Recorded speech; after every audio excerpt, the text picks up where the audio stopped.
Проектите и инвестициите кои им ги вети на граѓаните премиерот Никола Груевски ги реализираше.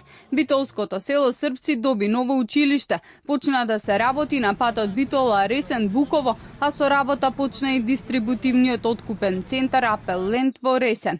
Училиштето во Српци беше целосно изгорено во пожар пред 2 години, пошто истото се изгради од темел и повторно во него се одржува настава. Премиерот Груевски вчера го посети селото и жителите за да ги разгледа новите простории кои се на површина од 350 метри квадратни и за кои што беа инвестирани 8,5 милиони денари. По цели 35 години, онака како што им беше ветено на граѓаните, се гради и реконструира патот од Битола до Буково преку Ресен, долг 27 километри. Изградбата на овој пат Груевски на битолчани им го вети на почетокот на оваа година. Во 2014 се изработи проектна документација за рехабилитација на магистралниот пат Битола Ресен Буково во должина од 27 километри. Реализацијата ќе биде ова и наредната година. Градежните работи ќе траат 12 месеци.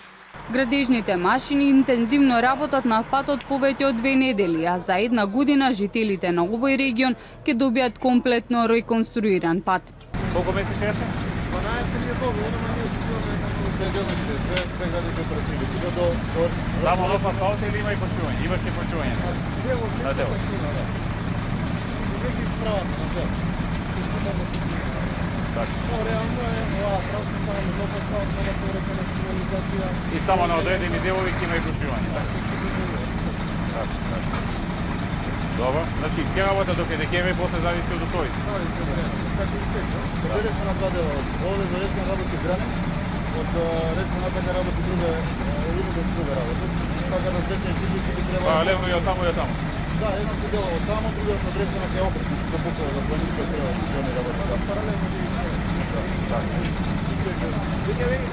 Вчера Груевски пред жителите на Српци вети реконструкција на патот Клепац-Новаци во должина од 19,3 километри, за што ќе се инвестираат 1,15 милиони евра и ќе биде готов за една година.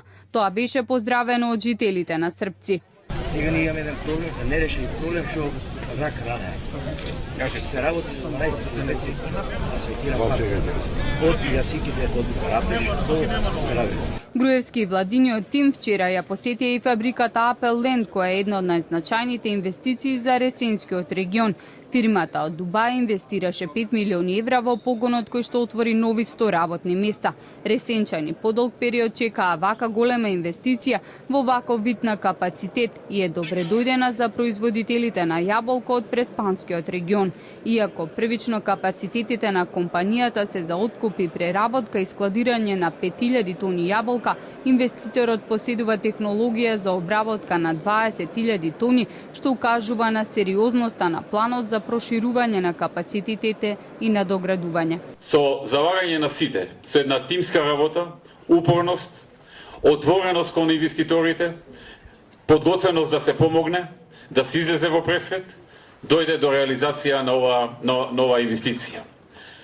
Тие ја препознаа нашата отвореност и нашата волја да им помагаме во секоја фаза. Видоа дека ги пречекува тим што сака да им помогне реално на инвеститорите, за да инвестираат овдека. Тим што сака да види нови работни места и што сака да им помогне на преспанските јаболкари и на сите оние кои што во иднина ќе соработуваат со оваа компанија од Дубај, која што инвестираше во Република Македонија. Вториот проект на компанијата е за извоз на цреши од Охрид за Дубај.